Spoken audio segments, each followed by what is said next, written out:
Apa yang kita tentang demand Komanggo? Ada berapa demand Komanggo ini? Kita tak nafikan Komanggo meletakkan berapa dalam laporannya. Salah saya berapa belas mungkin yang termasuklah freedom assembly dan sebagainya. Itu kita setuju, tak ada masalah. Tetapi ada berapa point yang disebut di sini yang Dr. Farouk tadi tu lupa nak baca. Ialah isu ICCPR, ICERD dan SIDO antaranya. Yang pertama itu mengiktiraf dalam declaration itu kita tidak ada hak untuk menahan sesiapa pun menukar agama. Maknanya memberi freedom kepada sesiapa umat Islam untuk murtad. Mana ada dalam undang-undang Islam? Dalam Islam, murtad is the greatest sins.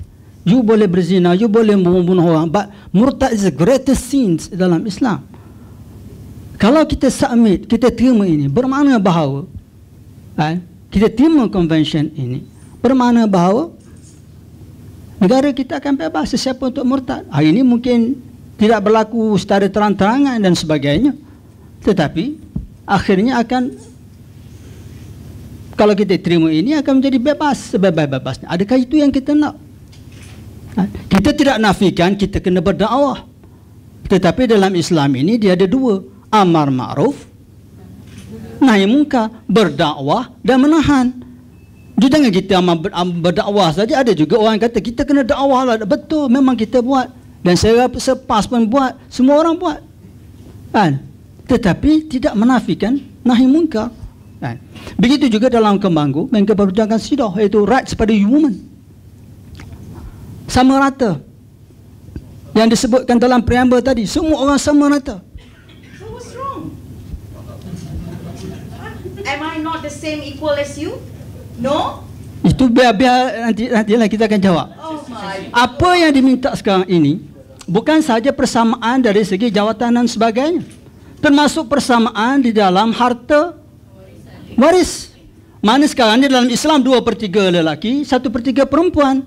Tetapi mereka tidak beriman yang itu. Mereka kita semua sama. Sekarang ini lelaki 2/3, perempuan 1/3, itu Islam. Kerana lelaki itu diistilahkan sebagai pemimpin, memimpin, tanggungjawabnya besar.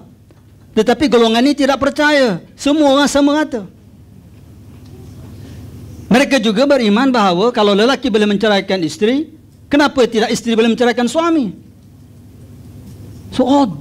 Semua perkara-perkara seperti ini sebenarnya bertentangan sama sekali dengan Islam. Dan kami, apa yang kami faham, kami pertahankan. Bukan nak menjaga kami, tetapi nak menjaga rakyat keseluruhan umat Islam. Bala Allah sudah jelas dalam sejarah Islam. Maka sebab itu, bukan ISMA yang menentang, saya nak tegaskan. Kita collect 740,000 signatures. Bukan ISMA. Rakyat Malaysia beragama Islam yang faham tentang Islam menentang perjuangan Komanggo ini. Bukan ISMA. Salah statement itu. Kita pergi bercakap kat orang, orang faham. Selama ni kita tak bercakap, tapi bila kita tengok ini, kita pergi beritahu ini dia agenda mereka, ini fahaman mereka. Berduyun-duyun orang, itu pun kita buat dalam masa 2-3 bulan. Saya ingat kalau 6 bulan mungkin berjuta kita boleh dapat. Seluruh dari Perlis sampai Sabah dan Sarawak. But it shows that orang tak agree. People, the Muslims in particular, doesn't agree.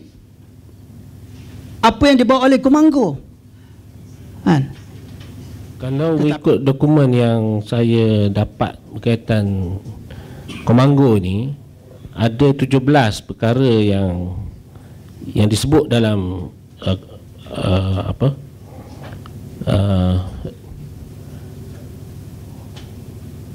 yang disebut di sini sebagai report Komanggo, ya. Jadi yang disebut oleh saudara Aminuddin tadi ada 2 saja, ya, berkaitan dengan inequality dalam marriage dan juga hak sama rata, dan juga berkaitan dengan keluar Islam tadi, murtad, kebebasan beragama. Jadi adakah itu maksudnya ISMA menerima yang lain-lain, yang 15 lagi itu, yang Dia ada 6 6 sahaja yang ditolak. 6 sahaja yang ditolak daripada 17. Okey.